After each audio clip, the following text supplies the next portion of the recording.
Well, on behalf of Cheng and Tsui, welcome, good evening, good morning, good afternoon, wherever you are in the world, to this webinar with our esteemed presenter guest, Bonnie Wang. So excited to present this to you. So greetings from Cheng and Tsui. Thank you for being here at our webinar. Before we begin the webinar with Bonnie Wang, I'd like to do some housekeeping items, please. You all will be muted during this presentation for her ability to concentrate and for recording quality. If you'd like to put where you are coming from today for this presentation, please do put it in the chat and we'll be able to gather that information from you. As you listen to Bonnie Wang's presentation today, please write any questions you'd like to have her address in the Q&A, that's the question and answer feature. Find it in your presentation monitor, please. The Q&A feature is for questions that you would like to ask. We recommend that you ask the questions in English because those of us that are on the staff are making sure that you are able to have your question answered according to the time available to us. So thank you for putting the question in the Q&A. If, however, you feel that you would like to ask the question in Chinese because it becomes clearer or easier for you, please do that. We do have the ability to translate the question for those of us also that are reading it that will not be able to read Chinese. However it is that best suits your style. Again, submit those questions through the Q&A feature. We'll address as many as we can in the last 15 minutes or so. You'll notice that there's also a chat feature, but please use this chat feature, as you may very well be doing right now, for technical issues or general comments, directing to the host primarily. Please don't use it for questions. By the same token, we at Cheng and Tsui will use the chat feature to send you information as the webinar goes on to make sure that everyone knows where links are coming from. Because last but not least, you'll be getting several emails from us over the next couple of days, which will include, among other things, the recording of this webinar, a PDF of Bonnie's presentation, a link to a blog that Bonnie wrote that expands on the topic of this webinar, a certificate of completion, and a link to a post-webinar survey. Please take a few minutes to answer that survey. It doesn't take very long, but it does help us tremendously in planning and sharing future webinars for you and for your colleagues around the world. Again, thank you for your questions in the Q&A. Thank you for being here today.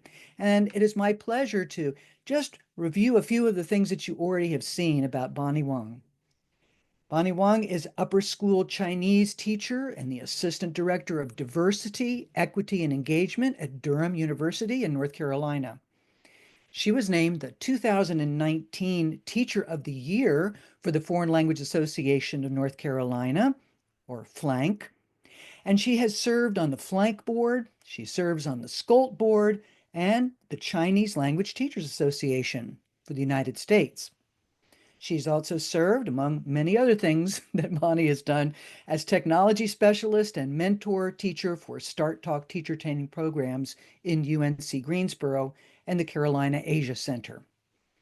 You'll see her wonderful pedagogical understanding and research today, especially focused on proficiency-based language assessment, integrating social justice into world language curricula, and community-based learning for heritage Chinese learning.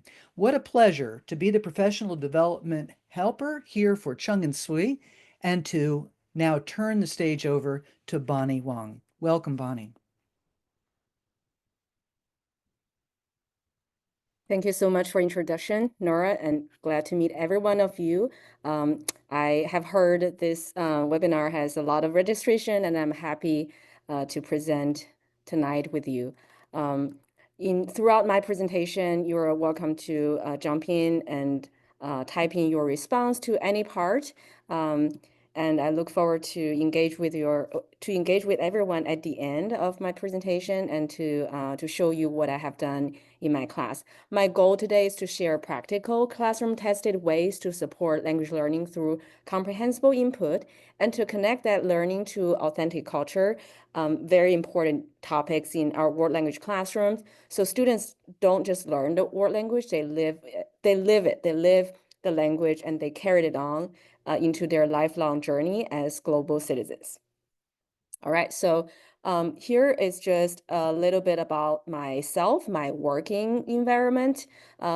My school is called Durham Academy. It's in Durham, North Carolina. We are a pre-K to 12 independent school, and we have about over 1,200 students in all divisions. I teach upper school Chinese. This is my 10th year teaching at Durham Academy. I transitioned my role from a full-time Chinese teacher this school year to a part-time Chinese teacher and the assistant director of our own DEI program. So now I'm only teaching 2 classes, but I have witnessed the growth, the increasing enrollment in my program. When I first came to my school, we had about 20 students who took Chinese in the upper school, and we only started offering Chinese starting at the 7th grade. Now we have Chinese throughout the middle school and upper school from 5th grade all the way to the upper school 12th grade. We have so many levels. We have 5 different levels in the middle school and 6 different levels in the upper school. We are a proficiency-based program. So in the upper school, we have novice, novice mid, novice high, intermediate low, mid, high, and we have an ADV class as well as a heritage Chinese track. In our heritage Chinese class, it's a rotating curriculum. So we have students coming from all different backgrounds, but all of them, they share the common Chinese heritage and also a linguistic heritage at home. They regularly speak Mandarin Chinese with at least one of their family members at home.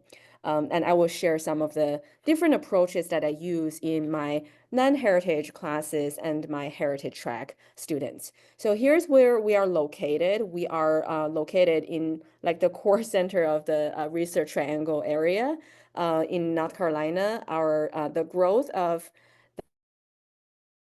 demographics in this area is fascinating. In the past 10 years, our API population had increased hundreds of percent.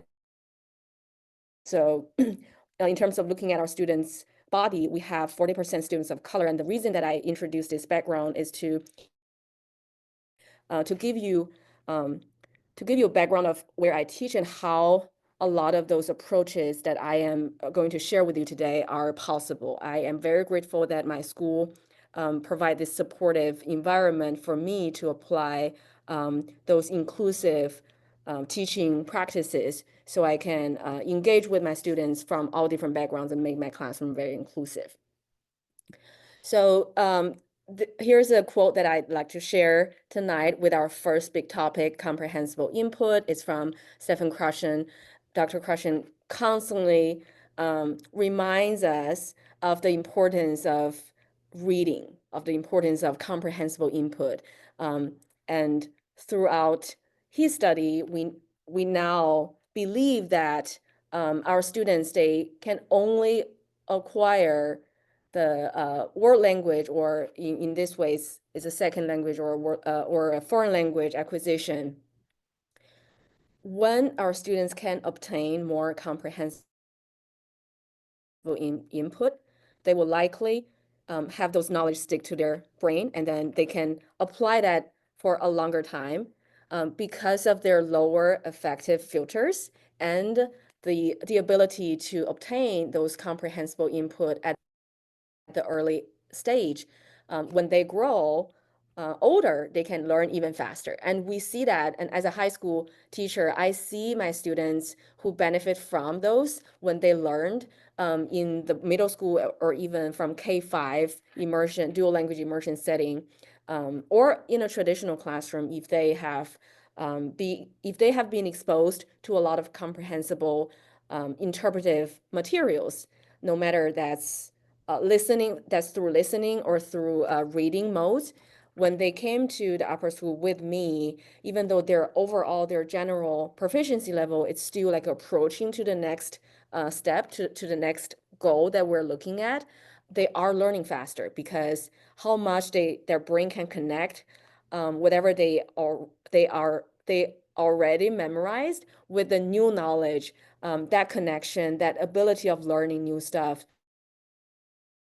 of growing, it's just amazing to see.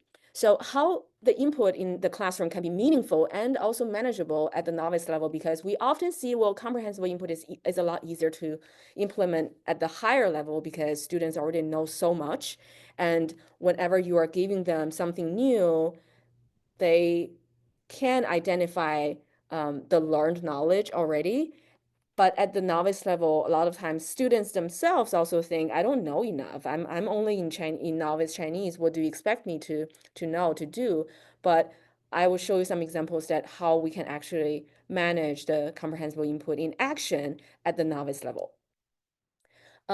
First of all, the strategy that I'd like to share in my blog post and over here is I use contextual clues, especially when we are teaching the hobbies unit, the hobbies topic.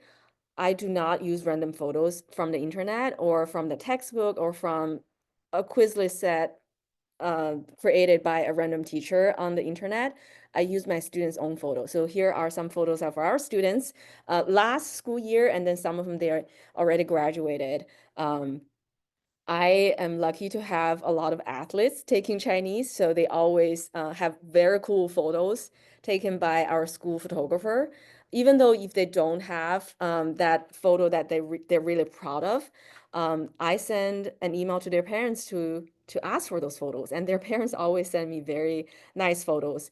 Every year we often have more than one students doing some sports. In that way, I make a collage. So then in one photo, students can see their classmates, their different classmates are doing the same activity together. So when we are doing this, it's a lot easier for students to recognize without even thinking about, because they see each other's faces, they see themselves in those photos. It's fun to do those it's fun to do those Quizlet by flipping their classmates' photo instead of another photo that they don't even know who are in those. This is something that I've been doing for many years, and I receive great feedback. And students sometimes they print those words out, and then they put that in their Chinese folder, or they just decorate their room with their photo, and they tell their classmates who are not taking Chinese, they're like, see, like my teacher use me, like I'm a classroom celebrity. My face is on my teacher's slides and it's on Quizlet. You can search me. It's very fun. Another thing that we do is we look at students' calendar. Um, for example, especially when we are learning those daily life topics, that's very, very common in the novice level, right? So connect that with students' schedule, with students' daily life. After we learned, after we studied the chapter 5, the sports unit, every day the check-in question used to be like, how do you feel? How's the weather today? But since we studied all the vocabulary and the structures about the sports, our daily check-in questions have become, is there a game today? Like, what game do you have this week? Who are you playing? Are you planning to see those games? Do you want to see those games?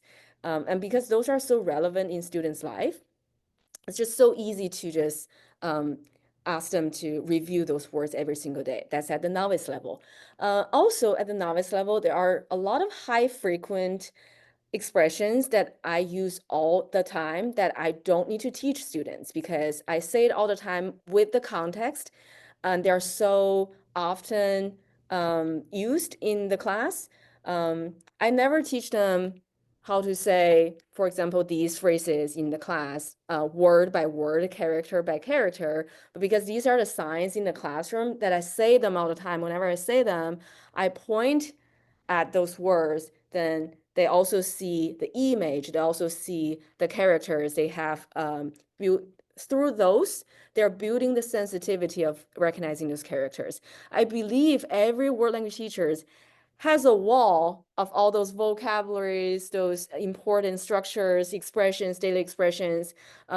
My way to do it is, of course, I have a lot of things going on in my classroom, but I try to categorize them near the contextual object. For example, on the right side, on this picture, you can see that near this clock, this is our room clock, near the clock, I put those two phrases.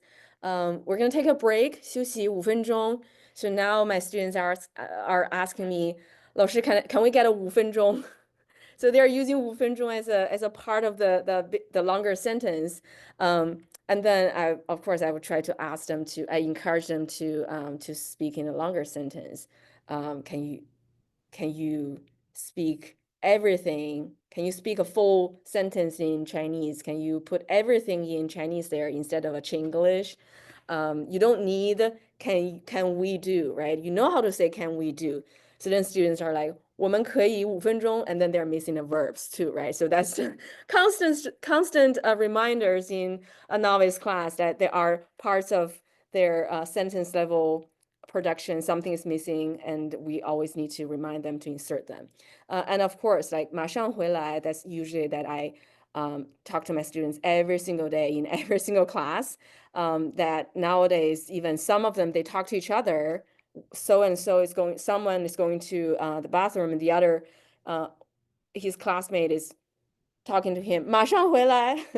So these high frequent language are used in different settings in the class that we often have the emotions, the body language, the gestures, the facial expressions that are associated with them together, and the students will learn them naturally. Those are comprehensible input.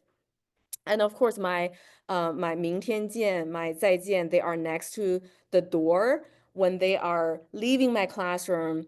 As they're leaving, I say it, 明天见, 再见, 星期五见, and they know that's the phrase they're hearing in a habitual way. Before even we started talking about the sentence final particle ba, which suggests a soft command, is to ask a soft suggestion. Our students already know that, because every time during the class time, at the very beginning, our bell ringer, besides the daily checking questions, we also start the class with a 5 to 10 minutes mindfulness character writing activity. And students are coming in, my class is usually in the afternoon, they come in, they're tired, or they're having food coma, or they're tired just from a half of the school day. And I need to encourage them to switch their brain and to start working on their Chinese stuff. So I always start with 同学们开始吧,开始吧. And even though I don't need to explain what 开始吧 means, the way that I'm telling my students with my both arm open to them, and then pointing at their character worksheet, and then with my face, with my eyes, with this eager look, students know that I'm inviting them, I'm asking them to start on working things. So when we actually come to the textbook chapter instructions on this sentence final ba instruction in chapter 6, students already know that, and they're so familiar with 开始吧, and then now we're going to give them another activity, ask them to give a soft suggestion based on the context. And this chapter is about music instrument. That's why there are a lot of pictures about a person is thinking about buying a music instrument, and then the response will be you give them a soft suggestion, a friendly suggestion. So you tell them what to do. Maybe they should learn it from their teacher. Maybe they should buy it. Maybe they shouldn't buy it. Maybe they should go to a different neighborhood to play soccer, right? Maybe this person likes pets, but she said both of her parents don't like pets. What is she gonna do? Then what do you do? So it's an open-ended question. Students can give all kinds of suggestions to this student. I talked about how we associate different contexts and the high frequent body language, and then like how students are connecting with each other. There's also a lot of emotions embedded in every single word that we're using with students, and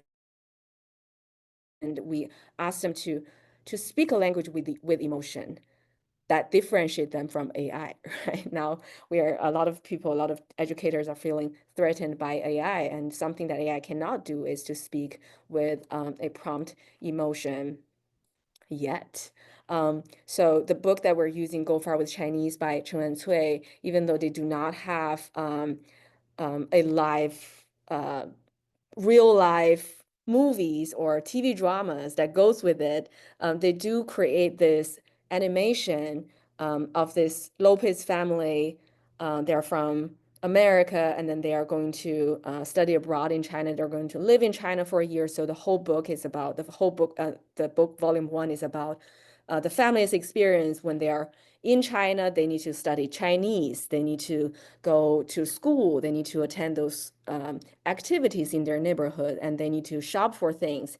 They need to take classes. So all the whole storyline just connected all the different thematic topics, thematic units together, and that's our students' daily life, and that's a novice learner's daily life. They can talk about themselves, their preferences, what they like to do, where do they like to go, what do they like to shop for.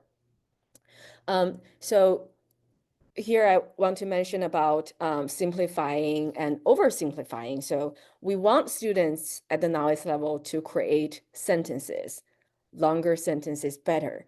And a lot of time, if we're just doing the mechanic drilling, it's not going to send them anywhere. It's only just going to be a very satisfying activity for some teachers who are really strict about the tones, right? You ask the students to repeat after you 5 times until they got the tones right. You ask the students to keep giving you the different context of the verb, even though we don't have verbal conjugation, but when we are at the beginning introduce a verb. For example, the verb for to play a ball game in Chinese, we always use 打, except for soccer, because soccer you need to kick it instead of using your hand to hit it.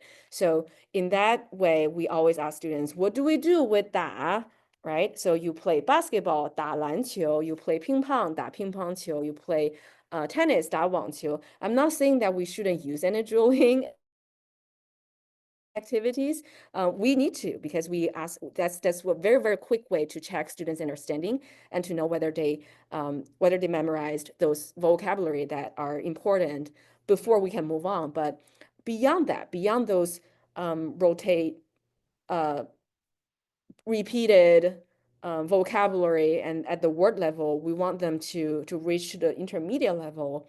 And the very important key skill at the intermediate level is they can create with language, and they can give you strings of sentences, not only just, yes, I'm good.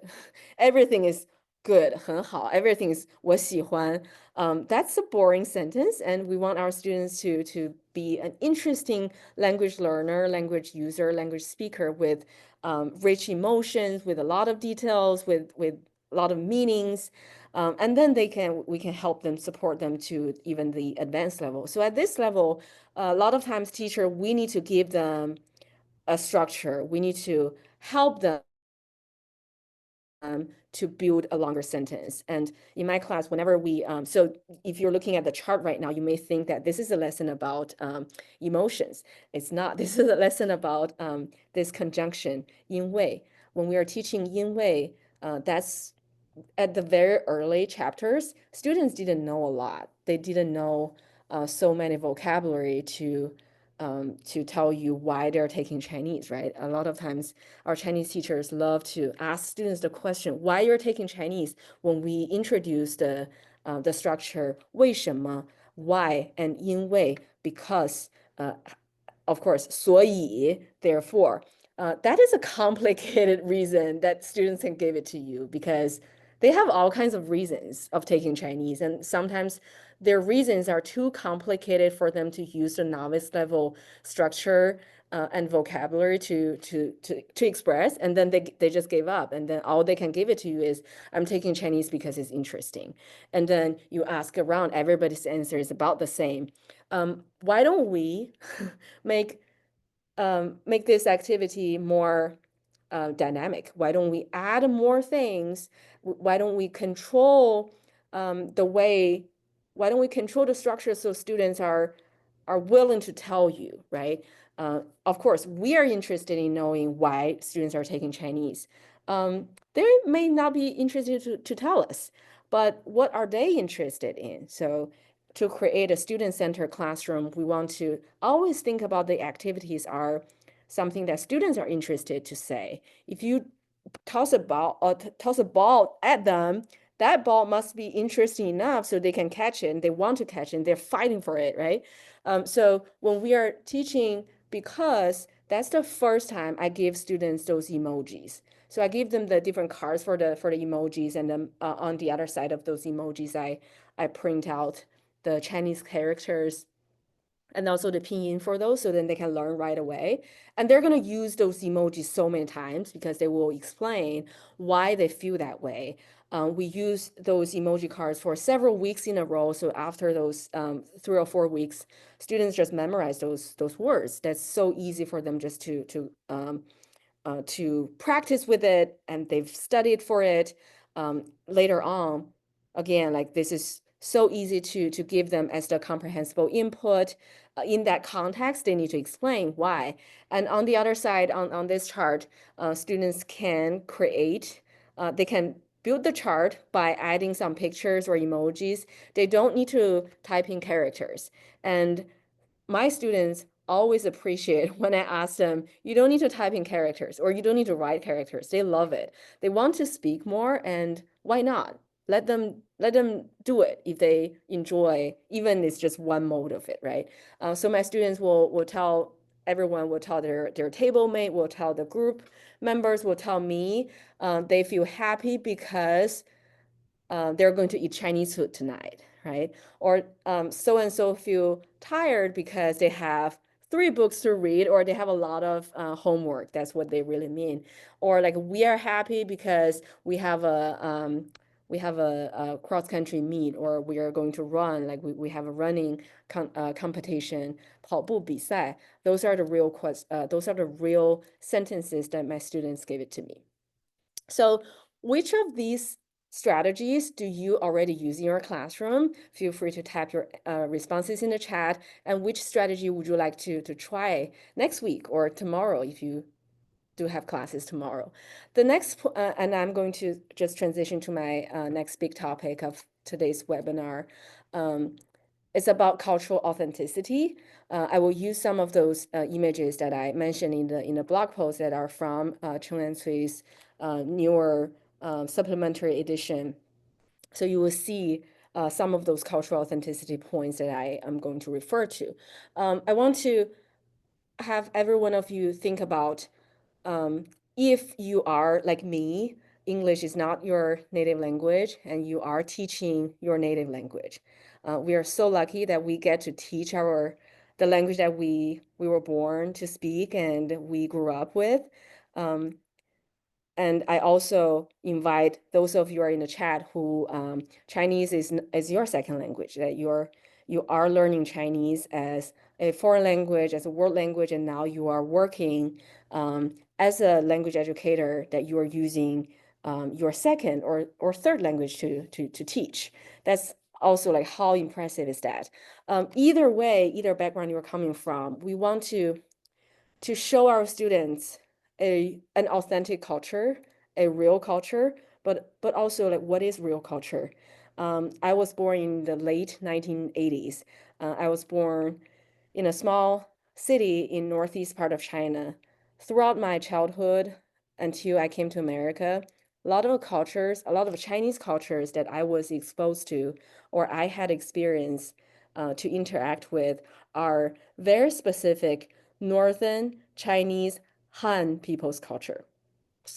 Not until I came to America, I got to interact with a lot of people who are also Chinese, but who are not from my city, my region, who speak Chinese with who speak a Chinese dialect or who speak Mandarin Chinese with an accent, with a regional accent, who are not from mainland China, who are Chinese diaspora, who are Chinese American, and the culture that they are familiar with, that they will either label or identify as an authentic culture, maybe not the one that we are reading from all the textbooks, maybe not the same as when I grew up.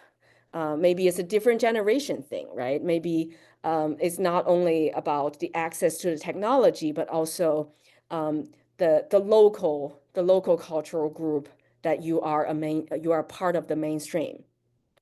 And thinking about that, how can we teach students the cultural authenticity? It seems like it's impossible. It's because there's no perfect individual who have lived through all those different experiences, who speaks all those different dialects, and who can represent all over 50 ethnicity groups in China.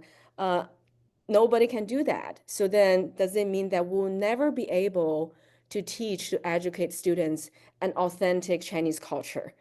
I don't agree with that, because I think there is something that is at the ideal state, that is the most authentic culture, but all we can do is to show students different parts, different aspects of the Chinese culture, and then to surprise them before they leave our classroom. Therefore, in the future, when students are seeing a different part of Chinese culture, when they are seeing something new that they've never heard, they've never seen before, they don't be surprised, right? Because we've surprised them. And then they are educated in a very open-minded person, student, a learner, then they can share their sympathy, they can share their openness to whatever they're going to go to interact with. There's no culture is perfect, and there's no culture that is this in this utopia that you are a learner, that you are not going to face any discrimination or stereotypes. Those will always happen, and one thing that we cannot control, right? But one thing we can control is to educate students how to manage and how to identify their own lived experience, and then how to handle, how to interact with the future people as a social person. So one thing that I always do, and I know a lot of our Chinese teachers, if you are in this call, if you have traveled experiences, if you have in the past several years, a lot of you have purchased personal items and you want to show your students, and you're like, hey, see, this is what I got from China. But sometimes we need some cultural context. Students don't understand, right? Sort of when I first show students my keychain on the right side, students are like, okay, that's a keychain. It has a Chinese words on it. That's very cool. Thanks for showing us. And when I was showing students these photos, later on, students are like, oh, hi. See, they also have keychain that has Chinese characters on it. Miss Wang, you showed us your keychain that has Chinese characters on it, right? And then I showed them again, yes. So it is a thing. Like Chinese people like the keychain with the characters on it that carries interesting meanings. So then they couldn't make the connection or association until I show them, oh, this is on the textbook, this what happened to me. And then now they can put things together, and now they see the real life, it is real. It is not something that they only saw it on a printed book, or they only just see it just once. I happen to be one of the few Chinese people that my students interacted with in their daily life if they're not from an Asian family. So I do not expect them to always hang out with Chinese people to see enough examples outside of a Chinese class. But if I get the chance to show them in my classroom, I always do.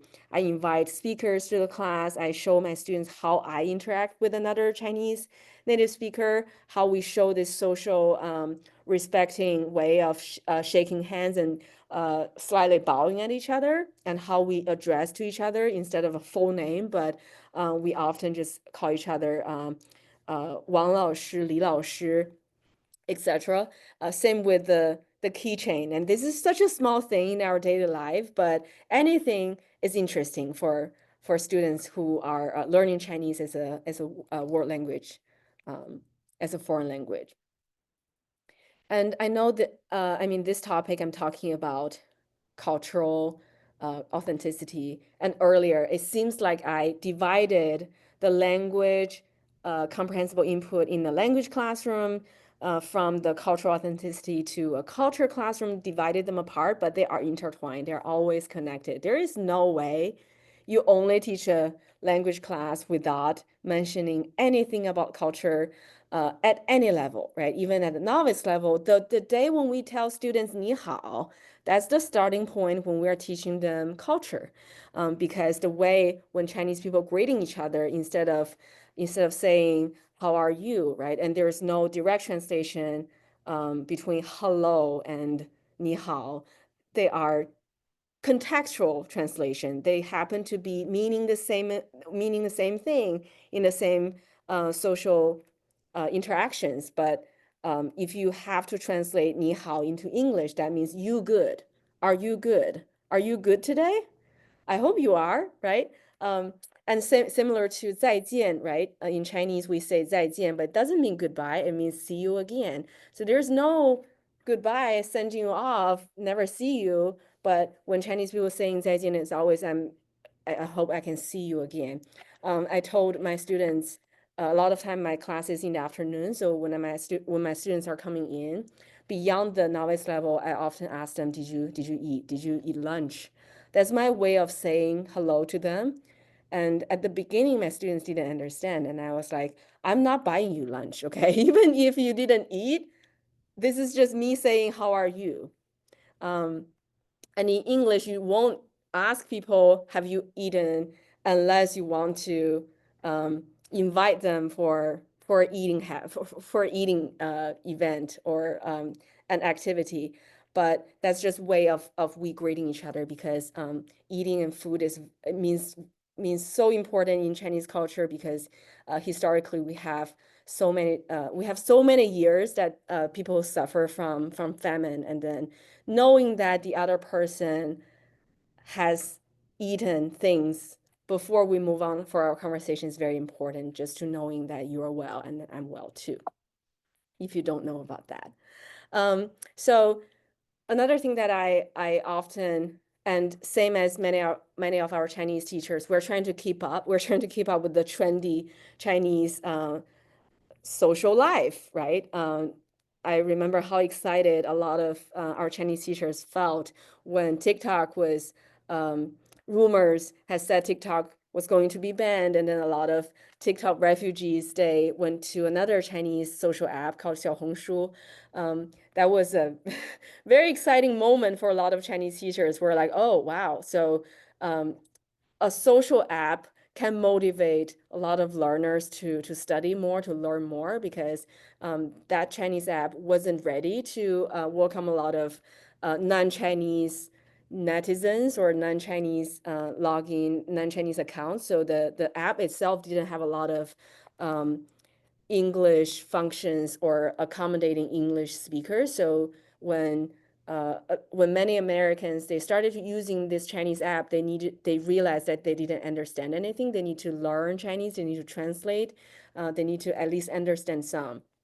So that is a very trendy topic. So we did take advantage of that time, and then we spent some time to talk about some popular internet language among young people, of course, the ones that are school appropriate, but also like recent years, the live streaming or social media shopping experiences have become another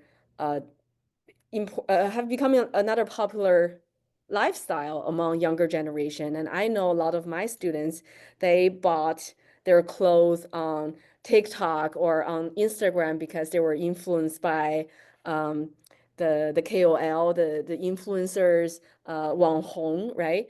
And then some of them, they even had some shopping experiences through live streaming on Shein. So they talk about those experiences, and then we did use this cultural practice as a part of our class, so students know, oh, interesting. So we the Chinese style shopping, the Chinese shopping style kind of influenced how American younger generation shop nowadays. Because before TikTok was introduced to the United States, the live streaming shopping wasn't a thing, and even live streaming wasn't that popular. Short videos wasn't a thing until TikTok make it really popular. And inviting a lot of younger generations, now we call them Gen Z Alpha, Gen Z and Gen Alpha. That's a part of what they're seeing every single day. And if we do not connect our class to that, then we're losing the relevancy of their life. So this is just a screenshot of the Go Father, the supplementary cultural highlights edition of Go Far with Chinese. And of course, they have some other activities corresponding to that.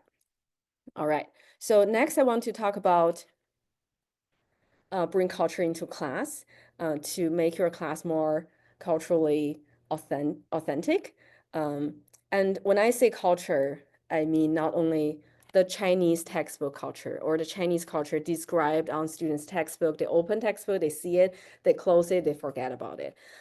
This culture also include students' culture, so our students' daily life, and we're making a bridge, we're building a bridge, connecting students' own culture as American youth with the Chinese culture they're learning about from the Chinese class altogether. Our students' favorite experience is always not about a specific class that we are having a class activity. It's always about eating or celebrating, right? Or showing off, showing to the whole school what they can do. Whenever I see the survey at the end of the school year, I always laugh because students are like, "Can we eat more hot pot? Can we do more like a line dance? Can we go out for more field trips?" Maybe we can, but that's a lot of time, right? So we know those are students' favorite experiences, and those are the experiences students can remember forever, and they are more motivated, happier, more inspired to keep learning in your class. This is another screenshot of our Instagram. We collaborated with the Latin program because our Latin teacher was teaching a class focusing on ancient technologies, and they were learning about the ancient writing systems. So we collaborated together. So we did a calligraphy class and calligraphy and Chinese painting class all together. It was a lot of fun. Another thing I want to talk about is compare the cultures. As I mentioned before, when we talk about culture, define what culture that we're bringing, what culture we're highlighting, what culture we're missing from our curriculum, right? We're trying to ask students to make connections, even if the culture is not their own culture. But for this next 2 minutes, I do want to talk about when the culture is our students' culture. So in my Heritage Chinese class, we talk about American Chinese food. And that's a part of our students' culture, right? Some students, they even say that I am a sesame chicken because I'm born in America and my parents think I'm not Chinese. That's just how some people think sesame chicken is not Chinese food, which personally I do agree. It tastes good, right? So we had this discussion in our class that being authentic doesn't equal that being good. That doesn't equal to being good. Sesame chicken is delicious, even though it's not authentic, but like we shouldn't ban it because it's still a food. We should still validate its existence. We talk about how Chinese food, how American style Chinese food was actually created. It was during the time when San Francisco Chinatown had to survive all of their Chinese immigrant workers to build the Continental Railroad. And the only thing that they could find to make Chinese food are not the same ingredients that they could find in China. So they had to make it. They had to find just the local ingredients to replace. And of course, they open a restaurant. They need to survive, and in order for them to survive, they need um, to make more suitable taste to the local Americans' taste. And local Americans are, they love sweeter sauce. They love more deep fried food. And that's how a lot of the American style Chinese food, they are more deep fried and then very sweet sauce that are different than more like authentic Chinese food that you will find in China. We found the connections between American Chinese food and American Chinese people, and we learn about the history. It's a little sad for a lot of my students at that class because they didn't know about that history. But we also talk about the localization of Chinese food in general in different parts of the world, and the localization of American food being localized in China, because McDonald's and KFC, they sell Chinese food in mainland China. They sell the fried glutens. They sell soybean milk. They also sell rice. Can you believe that McDonald's has rice? But we also talk about Japanese Chinese food, Japanese style Chinese food, Korean style Chinese food, and Peruvian style Chinese food. And we have Korean American and Peruvian American students, and they were like, "Oh, that's so interesting. I know about the dish, I know about the language, I didn't know about the connections." So it was an interesting conversation with my students because we honor their diverse identities in the class. And can we not say that this is cultural authenticity? Um, it is, right? Because these are lived experiences of our students who sit in front of us. And if we're so obsessed with how authentic a culture should be, just from the textbook definition, then we're losing the point of living in America, living in the United States, that multiculturalism is a part of US history, that the immigration's experience is a part of Americans' experience. Um, so what is one cultural practice you have brought into your class that resonated deeply with your students? I shared that my students resonated with the food unit a lot. Either way, my non-heritage students love Chinese class. They took Chinese because they heard that we eat a lot. We eat out a lot. My non-heritage students also enjoy the class a lot because they are going to explore their identity more through our curriculum. Um, and lastly, I know our time is up, so I'd like to thank you everyone for your openness tonight to listen to me. I know we have a lot of experts in the audience. I know we have a lot of teachers who work really hard to support our students um, to make your class very inclusive, to make your class very welcoming, and to make your students motivated all the time. I know you have implemented comprehensible input and you care about the cultural authenticity in your world language classes. I thank you for that, and thank you for joining me in making our world language education even better.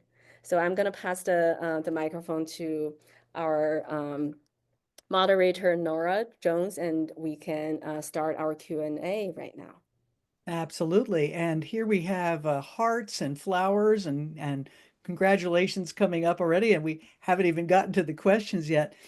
Bonnie, we have questions that are in three basic areas. One is about application and pacing, okay? And then there's some ones that go a little deeper as far as the content and context that you presented. So let's start though in clarifying for our participants what levels, what years of schooling you teach. And one of the questions about that is how far it is that you get in the various uh, published materials.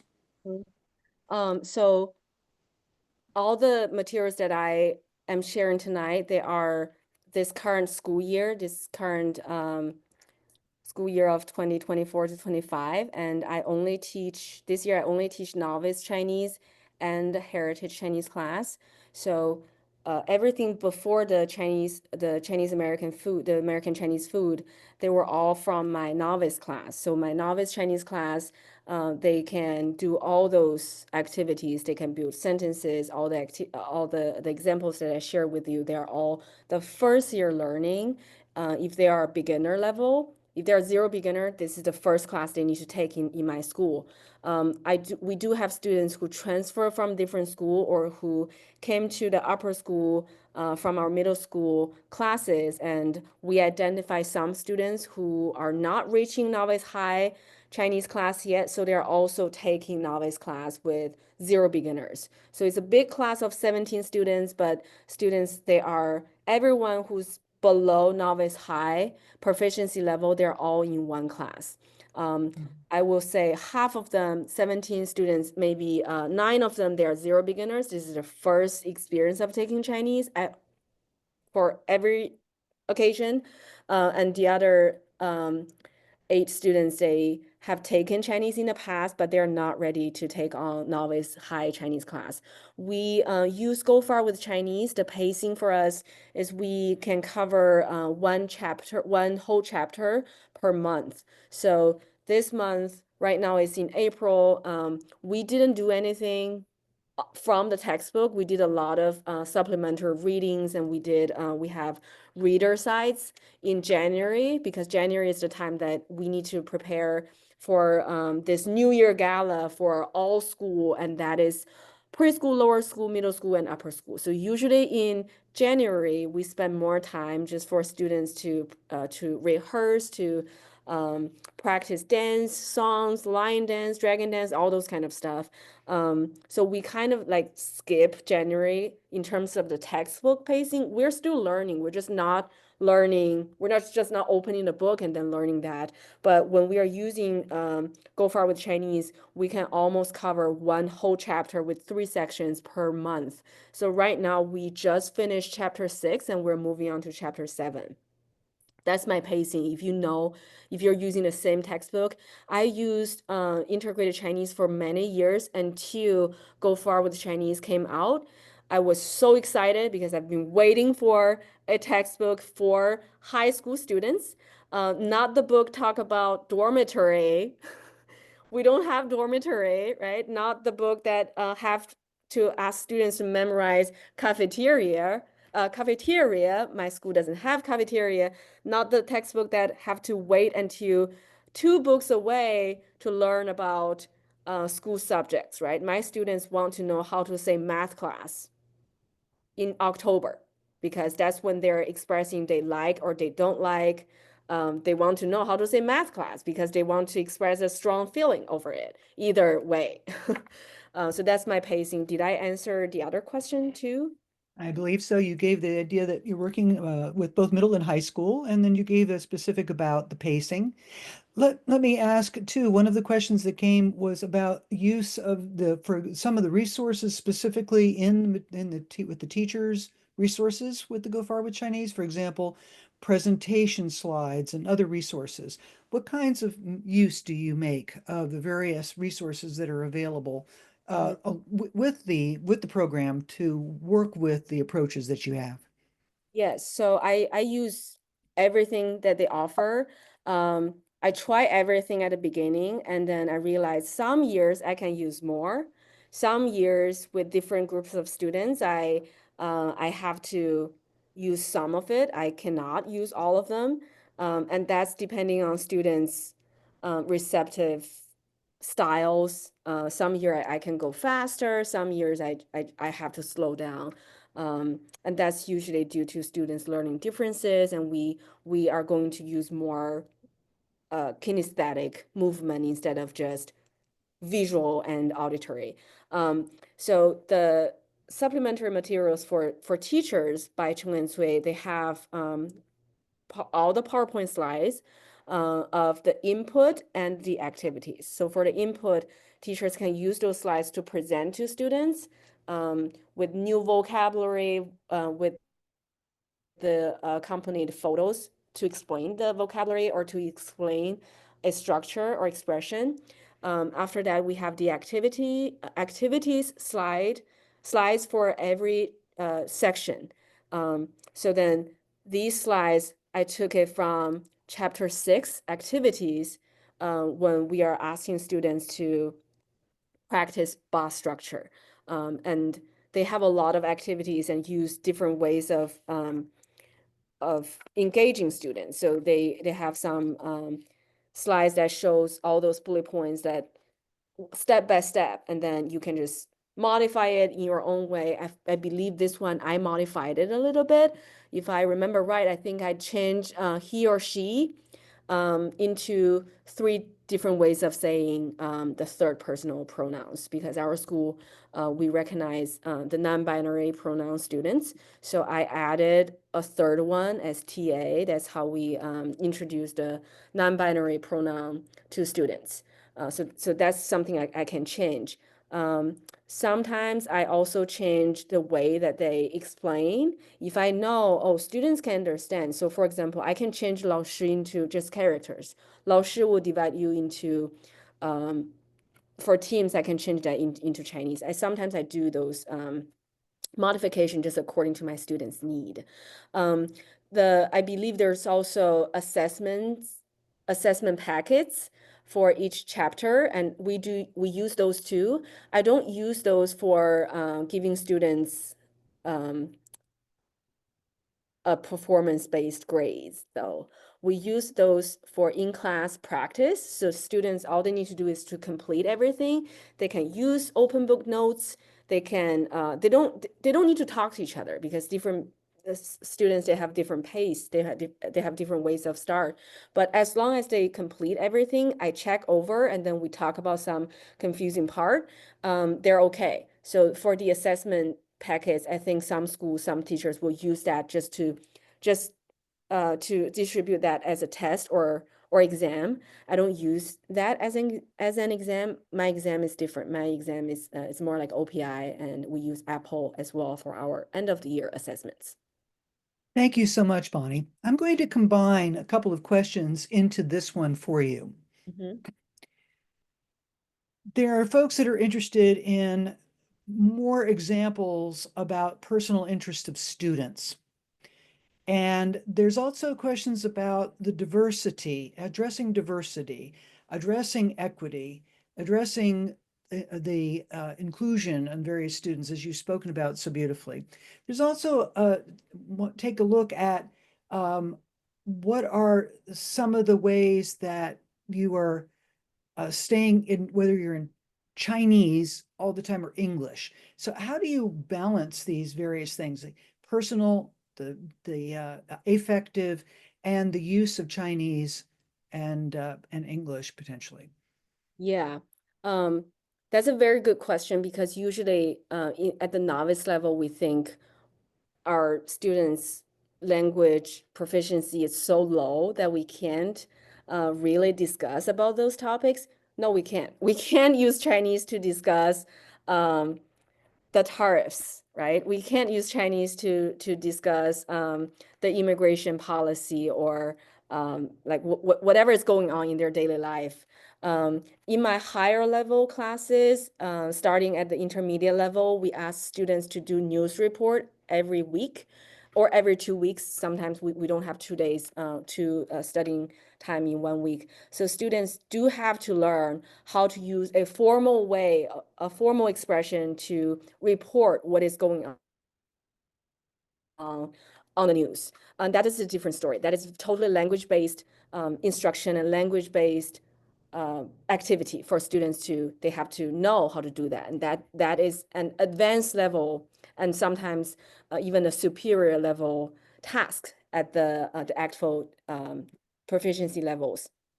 At the novice level, instead of asking students to express their ideas, I am making my teaching materials more diverse. So I will use different um, different photos or something that to surprise them. There's one activity that I really, really like in, I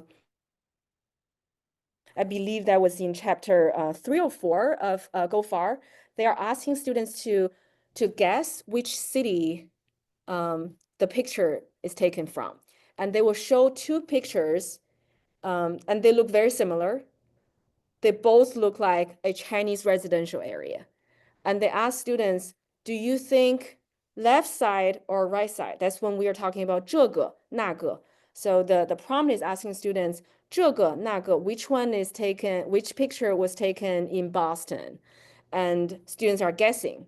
And they may guess the one that looks like there's some English there. They may guess that's Boston, but then they're often wrong because the other photo was taken in, let's say, Shanghai, and of course Shanghai is an international city and has English. The other one, it has all Chinese, but it's Boston Chinatown. So things like that to the real photo to show students, but also to surprise them, but then also prompt them to speak something, and they will remember that. They're not only remembering 这个,那个, they also remember, oh, Chinatown is an interesting place. That is an ethnic neighborhood of Boston City that Chinese people live there. That's why there are so many Chinese characters. Some of them, they have been there, so they can probably talk more. 我喜欢波士顿，我和我爸爸一起去波士顿, something like that. Like I like it. I went there with my parents.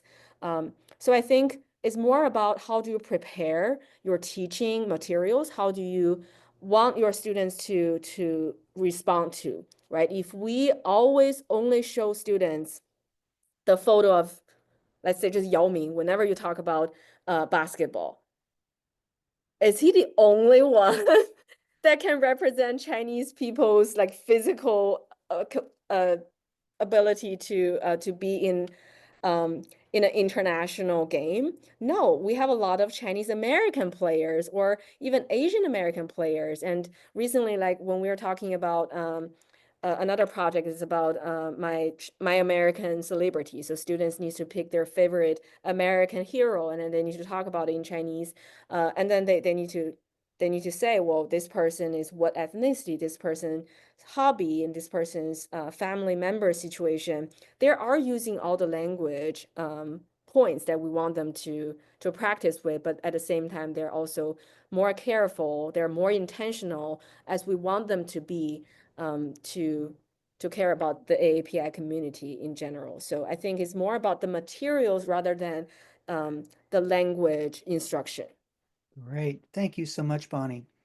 And Bonnie, much to our regret, and we had our dear host writing right in the chat. This has been so much fun that we would just love to be able to do this forever. But you have been so gracious to present all these wonderful things to us. There are a couple of questions that are left that are going to be shared with you, Bonnie. Want all those that are present to know that those will be shared. They're often asking for examples. So I know that Bonnie will give you a chance to take a look at those and to provide some of those answers, which can also be a follow-up. And don't forget, we'll be sending emails about all sorts of things, including recording, the PDF of the slides, the blog, the survey, certificate, so many things. On behalf of Cheng and Tsui, I really appreciate so much.